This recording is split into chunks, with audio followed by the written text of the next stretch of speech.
Friends இப்போ என்னாச்சு பார்த்தீங்கன்னா லாஸ்ட் டைம் நம்ம தூத்துக்குடி மக்ரூன் பண்ணியிருந்தோம், சூப்பர் டேஸ்ட்டில் வந்துருந்துச்சு.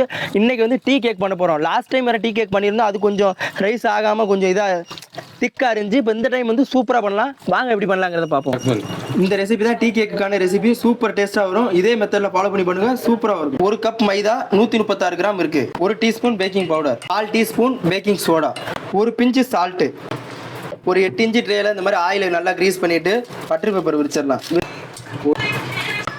4 முட்டை, 3/4 cup 120 gram sugar, 1 teaspoon pineapple essence. உங்களுக்கு ஸ்ட்ராங்கான ஃப்ளேவர் வேணும்னா 1 டீஸ்பூனு, லைட்டாக இருக்கட்டும்னா 1/2 டீஸ்பூன், 1/4 கப்பு கோல்டு வினர் ஓரம் எடுத்து வச்சிடலாம்.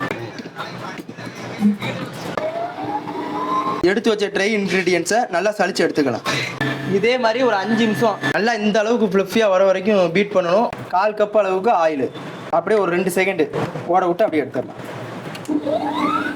எடுத்து வச்ச ட்ரை இன்க்ரீடியன்ஸை 3 பேட்ச் ஆட் பண்ணி கட் அண்ட் ஃபோல்டில் நல்லா மிக்ஸ் பண்ணிக்கலாம். நல்லா ஸ்பேட்சில் வச்சு மிக்ஸ் பண்ணிவிட்டு அதுக்கடுத்து டூட்டி ஃப்ரூட்டி போட்டு லைட்டாக ஒரு மிக்ஸ் பண்ணி அப்படியே பேக் பண்ணிடலாம். இது வந்து எக்ஸாக்டாக 180 டிகிரியில் 25 நிமிஷம் தான் பேக் பண்ணி எடுத்திருக்கேன். அதில் டைம் 35 நிமிஷம் கொடுத்துருப்பேன். இது நம்ம 8 இன்ச்சு மோல்டு பார்த்தாலே தெரியும். 8 இன்ச்சு மோல்டில் போட்டதுனால கொஞ்சம் டைம் பார்த்து தான் அட்ஜஸ்ட் பண்ணி தான் எடுக்கணும். டூத் பிக் வச்சு செக் பண்ணிக்கிட்டிங்கன்னா கரெக்டாக இருக்கும். நம்மளோட டீ கேக் வந்து ரொம்ப பிரமாதமாக வந்திருக்கு.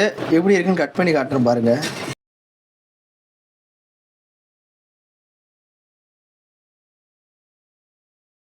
பாருங்க, உங்களுக்கு பார்த்தாலே தெரியும்.